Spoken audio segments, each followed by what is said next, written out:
invite Brittany Rattel from UGIA to tell us about this year's project. What the Kindertransport children went through. But they can understand the idea of transitioning into something new and unknown. Those feelings of uncertainty, fear, excitement, that's something that they can connect with and understand, particularly as they are on the precipice of a new journey, about to leave behind the primary school they grew up with and move on to a bigger school with all the challenges and opportunities that high school brings. So our project involves symbols that represent each stage of the Kindertransport journey. A home for the beginning and pre-war lives. A suitcase for deciding what items must come along and what physical objects are important to keep.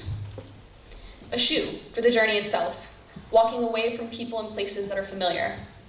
And finally, a teacup representing their arrival in Britain, a new opportunity. Our students projected these stages onto their own journey and their own transition. For the home, our students thought about what makes a home important and who is in their home that can help them on their journey. Their suitcase represents actual items that are meaningful to them or comfort them, things that are part of their family. The shoe was to represent what they leave behind as they move up to high school, and the teacup is for what they are most excited about and what they're most nervous about. They were asked to represent these emotions via a photograph, or multiple photographs, and collage them onto the symbols. Each student gets their own emotional journey of a house, a suitcase, a shoe, and a teacup. Today, when Agnes came into the room to look at them, she said, "What is this project about?" And when I said it's about Kindertransport, she said, "Kids on the Kindertransport were the same age as the kids from Calderwood, and they had to leave their families behind." That is really hard to think about.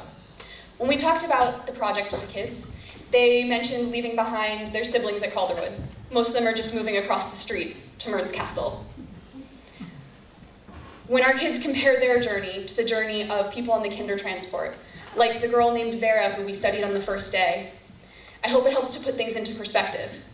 That though their own journeys may be tough and hard to understand, there are far tougher journeys that people their age have and still do go through. We don't know what someone else's journey may look like. It's usually not on display like a piece of art for everyone to see. And so we need to treat each other with kindness because you never know how difficult someone else's journey has been. Every year with the art project, I start with a concept of what we'll do and a pretty solid idea of how it will turn out. I teach the students the background information and information about the time period, and we give them the tools to make the art. And every year, the project never turns out the way that I thought it would. But invariably, it turns out better. And since I have the pulpit for just a moment more, and it's one of my last chances to address you as a youth worker of this community, I'd like to encourage all of you to approach the community much like this art project. I'm sure that many of you have a very clear idea of what you want the community to look like. But if you just invest in your youth, give them the framework and understanding of Judaism, but then let them create, I can guarantee you the future of the community will be beautiful. It may not look anything like what you expected it to be or what you wanted it to be, but the chances are it will be better than you imagined. And so if you haven't looked at tonight's art before the ceremony started, please take a moment to look at the beautiful work put together by Calderwood's P7 students at the end of the event. Thank you.